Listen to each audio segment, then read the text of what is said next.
Welcome to the deep dive. You need to get up to speed on something complex, fast. That's why you're here. Today, we're digging into the surprisingly intricate world of specialized packaging.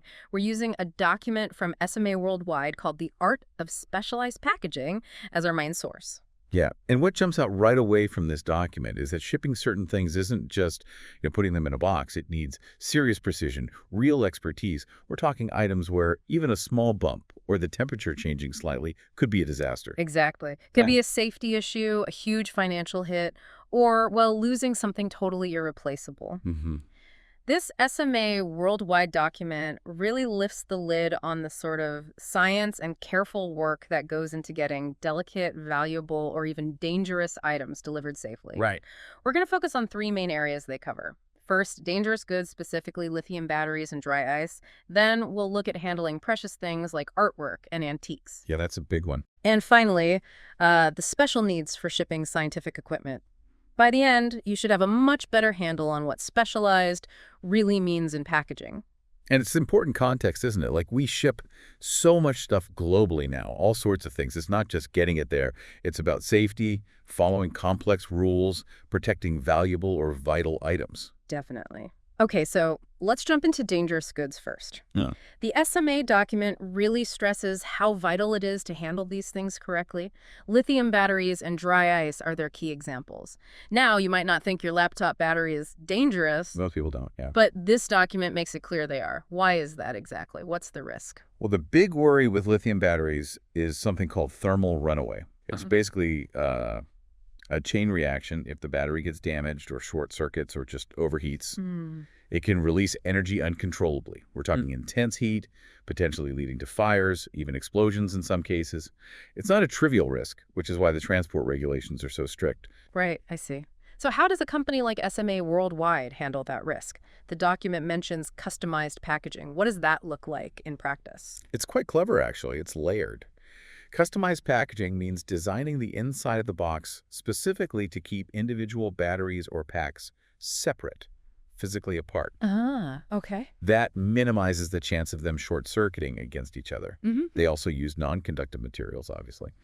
And crucially, they use these UN-certified fire-resistant containers. Fire-resistant containers? Yeah, these aren't just tough boxes. They're made from materials and designed in a way that's been rigorously tested to actually contain a fire if a battery does go into thermal runaway. Think of it like a little safety cell for the shipment. A safety cell. That's a good way to put it. And the document also talks about their expertise in compliance, UN dangerous goods classification, IAD guidelines. Why is knowing all those rules so important?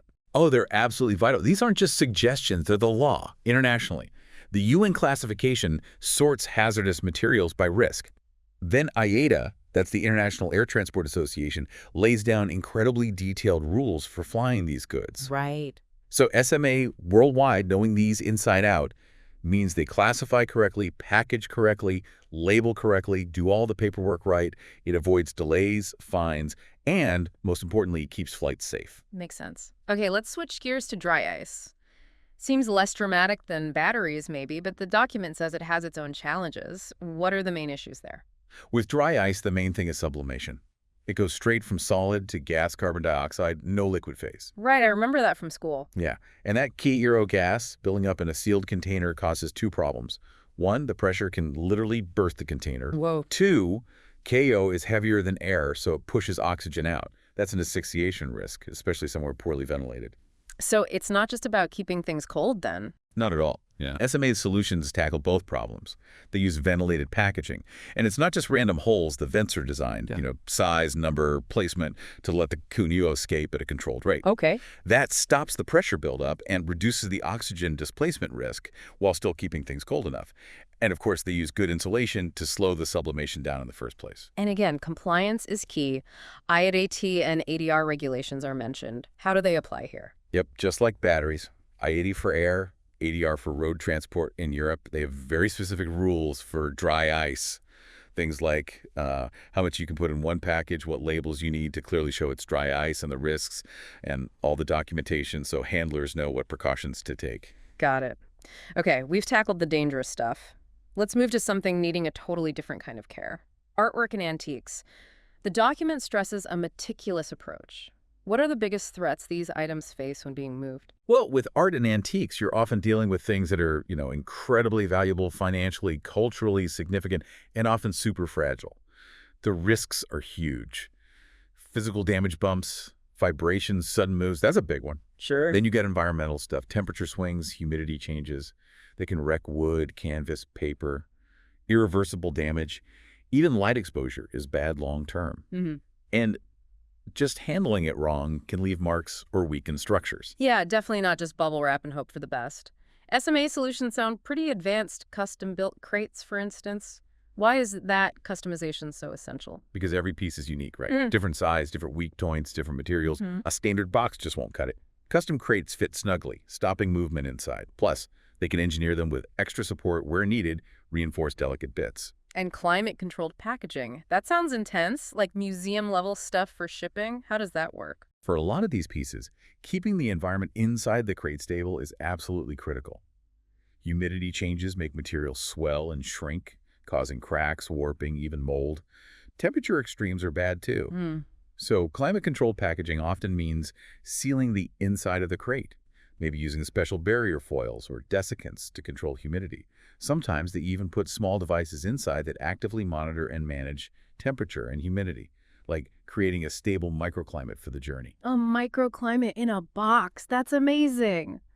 The document also mentions shock-absorbent cushioning. What kind of materials are we talking about? It varies a lot depending on the item. Could be layers of special foams, different densities to absorb different impacts, air pillows that conform to the shape. For really fragile things, they might make custom molded inserts to cradle it perfectly, stop any movement at all. The goal is always to choose materials in a setup that will soak up any forces during handling in transit, so they don't reach the actual artwork. And white glove handling services? Sounds very careful. It's more than just lifting carefully, I assume. Oh, absolutely. White glove means a whole approach. Highly trained people who really understand how to handle these specific items. Special lifting techniques, always wearing gloves, no skin oils or dirt. They document the condition meticulously before and after. Just extreme attention to detail, from packing to unpacking. And the document notes they work closely with galleries, collectors, auction houses. Why is that partnership so crucial? Because those people know the artwork. They know its history, its specific needs, its value. Working together means SMA can create a transport plan that covers all the concerns: security, environmental controls, insurance details. It gets everyone on the same page for maximum protection. Makes sense.